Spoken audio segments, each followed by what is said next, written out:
Hey, Be It Pod listener. I just want to say thank you. Thank you for being you. Thanks for watching our podcast here on our YouTube channel. I'm just so grateful for you. I have a big favor, and let me just say it's not easy for me to ask for help, but I need your help. I'm on a mission. I really want to change as many lives and help people be it till they see it all over the world, and I need your help. We have been so grateful. The amount of downloads our podcast has had in just a short period of time is it's amazing. It's insane. However, we also need more written reviews. And specifically on Apple. So even if you are watching here on YouTube, or you listen on Spotify, or you listen on Google Play, Apple Podcasts is where everyone looks to see which podcasts they should send people on for interviews. And so we need lots of reviews to be there, like 100 written reviews. So big, huge favor, if you use the link below, go write a review, rate us, give us all the stars you love, and let me know. Screenshot it, send it to me on the Be It Pod. I just want to thank you from the bottom of my heart. We truly can't do this podcast without you, and I'm just so grateful that these words hit your ears. And if you wouldn't mind writing us that review, that would be amazing, and I would be so forever grateful. Thank you, and now here's a podcast you want to listen to. Welcome to the Be It Till You See It podcast, where we talk about taking messy action, knowing that perfect is boring. I'm Lesley Logan, Pilates instructor and fitness business coach. I've trained thousands of people around the world, and the number one thing I see stopping people from achieving anything is self-doubt. My friends, action brings clarity, and it's the antidote to fear. Each week, my guests will bring bold, executable, intrinsic, and targeted steps that you can use to put yourself first and be it till you see it. It's a practice, not a perfect. Let's get started.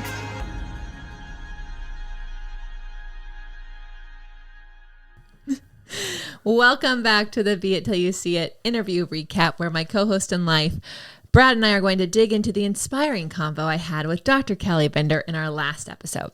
If you haven't yet listened to that interview, feel free to stop now, go back to that one, listen to it. You're going to want to listen to it. There's some good stuff in there. And then come back and listen to this, or do it in the reverse order, however you like to do things in your life. Maybe you're out washing the dishes. Well, I don't know you out washing the dishes. Maybe you're in washing the dishes and you just have wet hands and you can't change the order of your episodes. That's fine. It's going to be awesome. It's no spoiler alerts.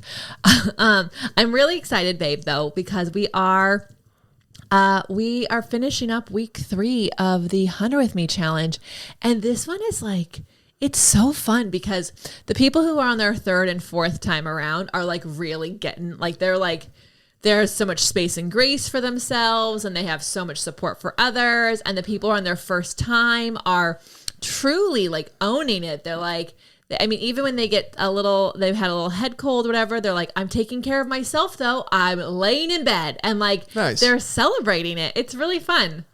Yeah, it's been good. I feel like the more we do this challenge, the people who have been with us the whole time, they definitely get it, and it's been great for them to kind of share the methodology, the thought process with the new people as they're coming in, and to be encouraging and stuff. Yeah. So it's cool to be building a community and to see people, getting to know each other. I know. It's really a lot of fun, and we have our hype girls in there this time, and they're having a lot of fun. And you've been doing the check-in calls before me. We have people, y'all. Yeah. If you don't know what this challenge is, it's called Hun With Me, because it's about giving yourself 100% with me. This is the me, myself, and I theme. Yeah, I thought it was time because I just saw so many people getting back into their life after different lockdowns and such, and people were falling back into those bad.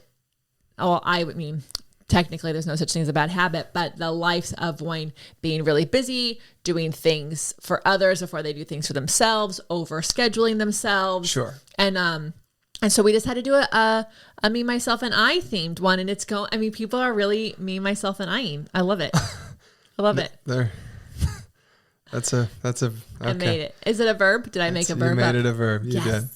Me, myself, and I-ing. Yeah.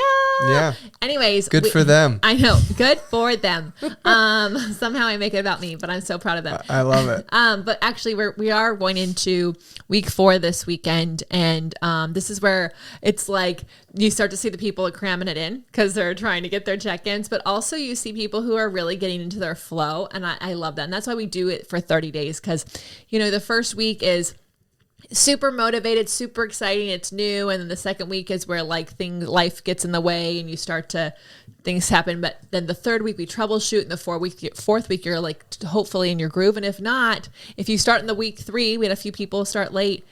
That's okay because you have all the inspiration and support from the people who've gone through it with you. So you kind of learn it faster. Yeah. And we've had some people who, signed up and then we're not able to really do it. And so they're just getting started. Yeah. Good. So if you are like, this challenge sounds really fun, I want to be all about myself. Then you want to go to 100withme.com and get on the wait list for the next one. But also if you become an OPC member, you hear about it first, and we will always give our OPC members an option. And I would just say, if you are on the email list, there's a fun little announcement that's going to go out about becoming an OPC member next week.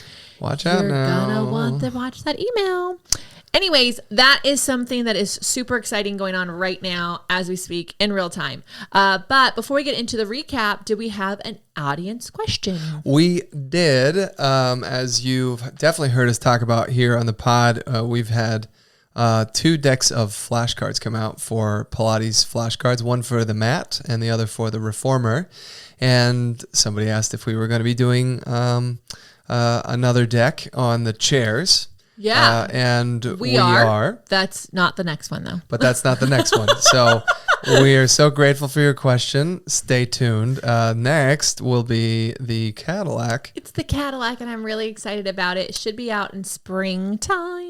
Yeah, in the spring. And then the chairs should be out in the fall of next year. That is the plan. And now that my team is already doing all the legwork for it, I can't back out. So you will see that there is, Brad, isn't there a fancy little shindig where they can like just get all deck alerts when it comes to upcoming decks? I'm pretty sure there is a wait list for this. He will put it in the show notes. He may feel like it doesn't exist, but it does. I will put it in the show notes. No, there was a wait list at one point for the mat, and then we rolled it into the reformer. And then we rolled it into an all deck wait list. We did, yeah. We have I will put it in the show notes if you're interested in getting updates about the flashcards. My brain is like, Meredith did it. Yeah, and I'm hoping he read that brain message. I just sent it right across the table. Anyways, thanks for that question. I'm so glad you're so enthusiastic about these cards. They're super, super fun for us. And I'm going to be really honest. These next decks are a little bit more tricky to put together because there is no order, and there's a lot of variations for things. And so I'm really trying to put together the most comprehensive version of the deck that we can, so that everyone, including teachers and non-teachers, can use it for their tower and their Cadillac and then more. So stay tuned. Thank you. You can send any questions you have for us. They could be about life, business, Pilates, a book you want to read, that neighbor next door who's driving nuts, you can whatever, and you can send it in at the Beit Pod on Instagram. We'll answer on the next episode. Awesome. Well, let's talk about Dr. Kelly Bender from from the last episode on Monday. I know you're so excited to talk about her because I know that she's one of your besties. She is. Dr. Bender is a California licensed naturopathic medical doctor trained in natural medicine, ketamine, regenerative medicine, bioidentical hormone replacement therapy, and peptide therapy. And I had no idea about most of that. I just was like, oh, our friend's a naturopathic doctor. And she's come to Cambodia with us. He has spent a week with her in a different country. No idea any of this. But I didn't know about all these medical situations. So she's like super focused on staying on the cutting edge of things. She's very plugged in. She helps you learn about your own body and how you can take care of yourself with a specifically individualized treatment plan.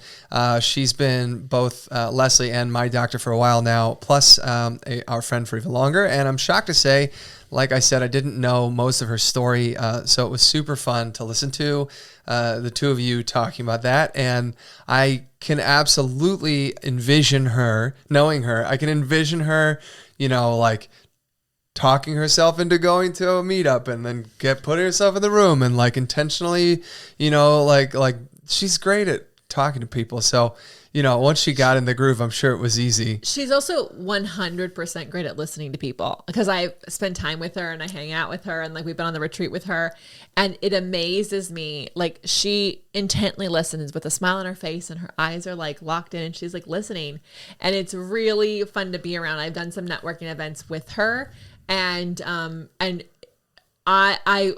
she's whatever, everything that she talked about doing inside the podcast, she totally 100% owns and does. Like, that was all real. And well, there was a ton of takeaways and also a handful of action items at the end. Yeah. So I really, there's so many things I loved. I was listening to it again this morning and I was like, oh, I love that. Oh, I love that. What am I going to choose? So actually, I really loved about the part where she talked about putting things in your physical environment that make you feel that happiness in a desired state.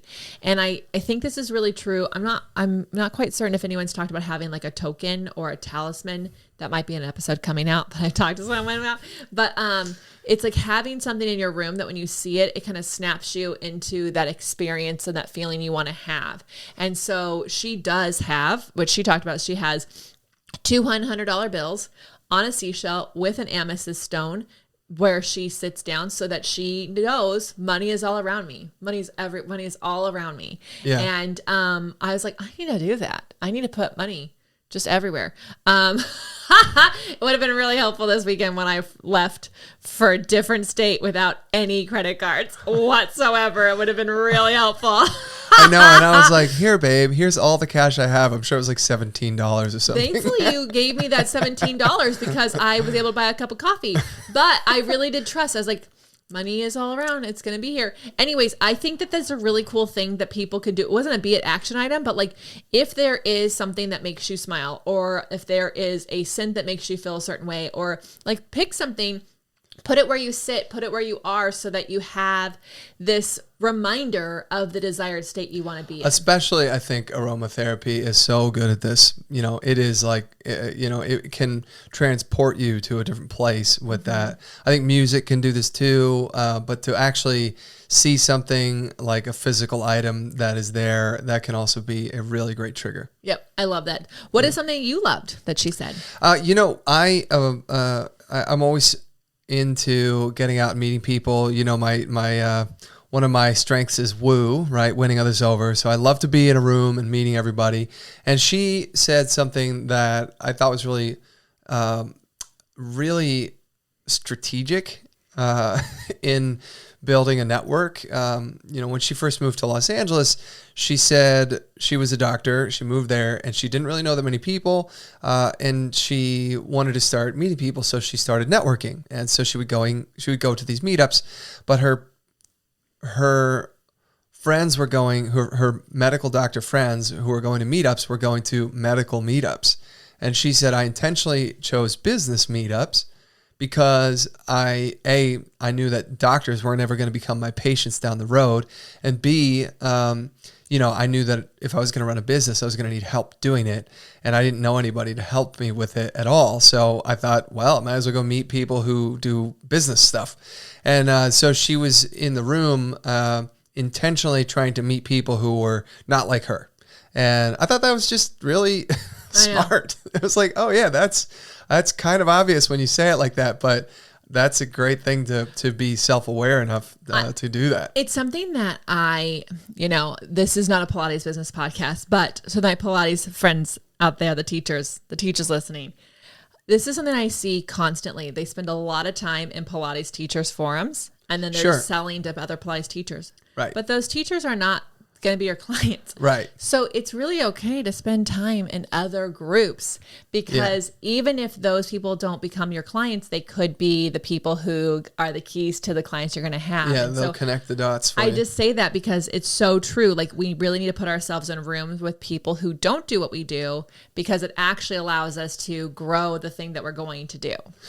100%. And now she said, from those meetups, what she said was 2010 or so. It was like 10 years ago. Yeah. Right. She's not only working with some of the people that she met, but she has some of those people have become clients too. So, it was a definitely forward thinking, long-term concept, but set herself up. So bravo for her. I thought that was amazing. And we can all be doing that too. Even if we don't have any underlying, specific reason to do it. Going to hang out with other musicians is great, but going and hanging out with maybe comedians could also benefit. Because just get a different perspective. Well, because some comedians are adding music, so then be like, "Oh Sure. man, can you write a song for this?" Like, it's just really cool to put yourself in other people's arenas, and you just learn a lot.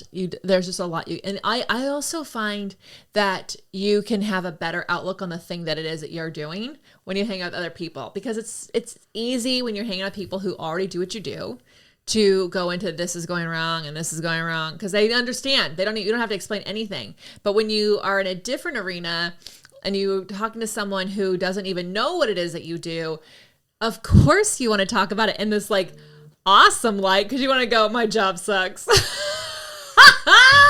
You like want to say like, oh, I really love about this and I get to do this and this is really exciting. And so it does help you meet more people. And so whether you go into other rooms because you're looking for friends or you're looking for networking, it is an awesome idea. I think it's really great. So go do it. Yeah. Let us know how it goes. Well, let's talk about the beit action items. So what bold, executable, intrinsic, or targeted action items can we take away from your convo with Dr. Kelly Bender? And I'll go first. She said she was talking about chatting with those other people, and she said, be curious. Mm-hmm. That's the best way to connect with others, is to be curious about them. And ask them questions, genuinely ask them questions and learn about them and let them share with you. And I think that's something that's applicable across the board.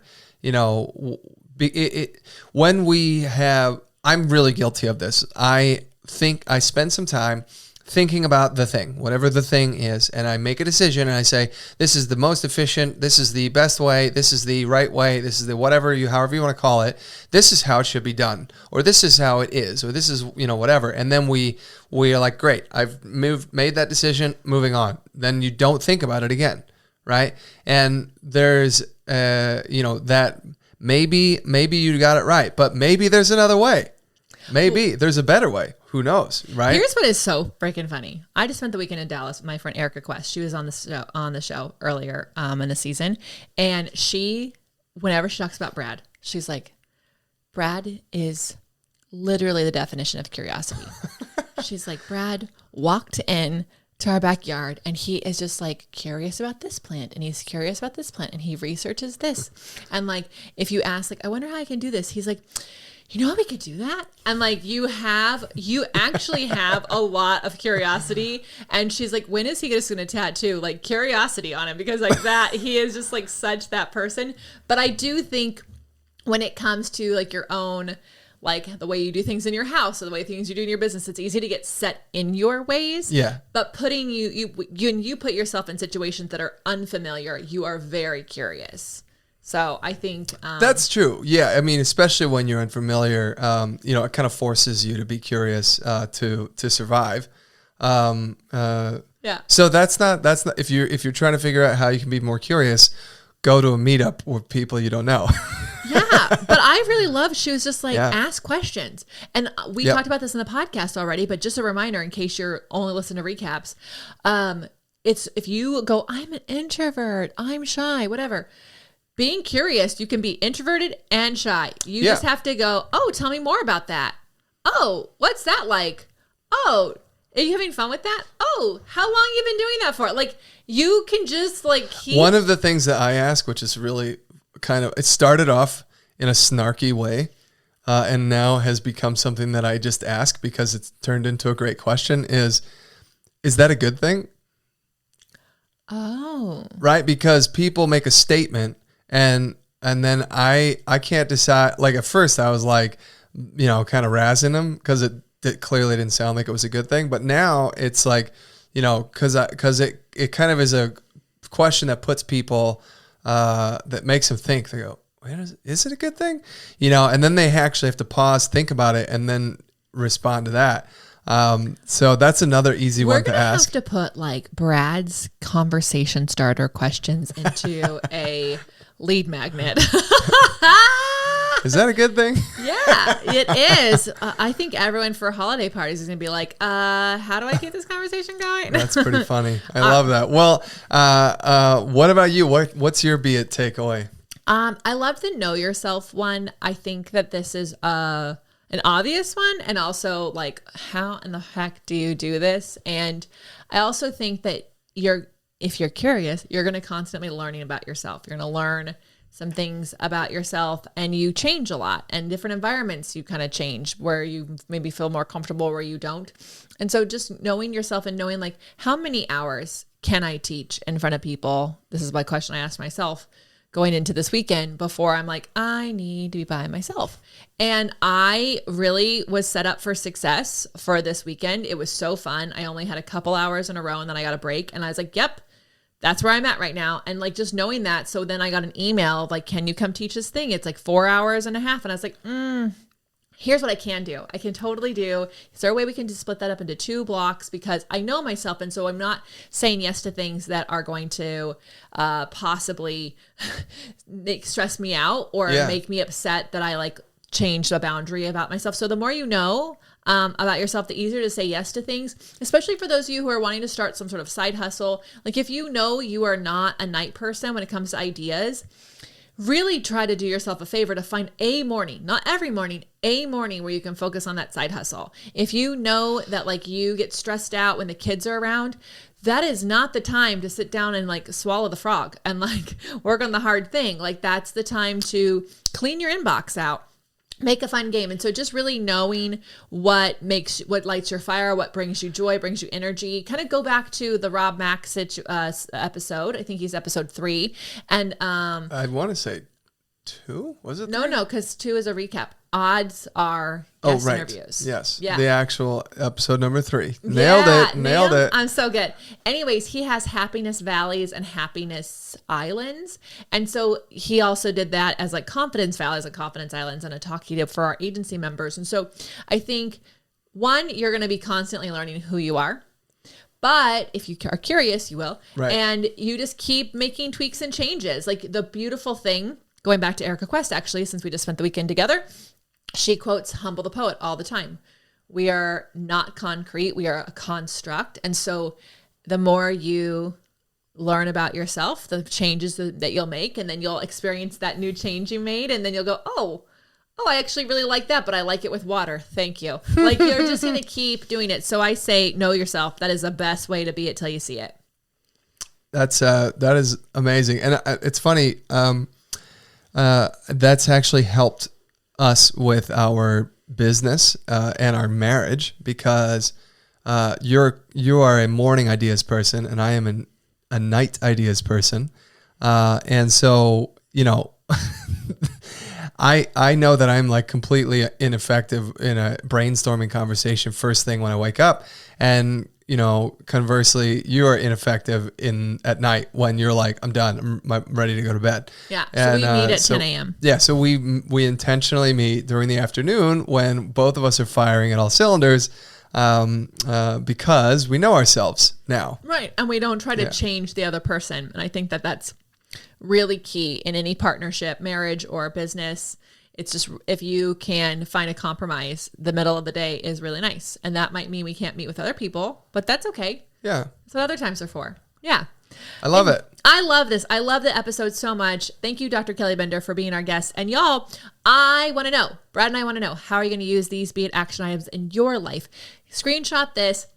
Tag us on Instagram. Tell us how you're going to use them. And also tag Dr. Kelly Bender so that she can hear about it too. It's going to bring her so much joy. Totally. And I just want to say this because it's so important that you know, every time you share this podcast, it is like gold. It is such amazing. Like you couldn't add more value if you wanted to. Like the best thing you can do for this podcast and any podcast you like is share it. Like even if you share it in a text message, you talk about it, it's how the podcast grows. Yep. And we are on a mission to get 100 written reviews, 100 written reviews. So keep posting those because not only does it brighten my day, but it actually helps us get other guests and get other listeners to this podcast. We can bring more amazing episodes into your ears wherever you are in this world. Until next time, be it till you see it.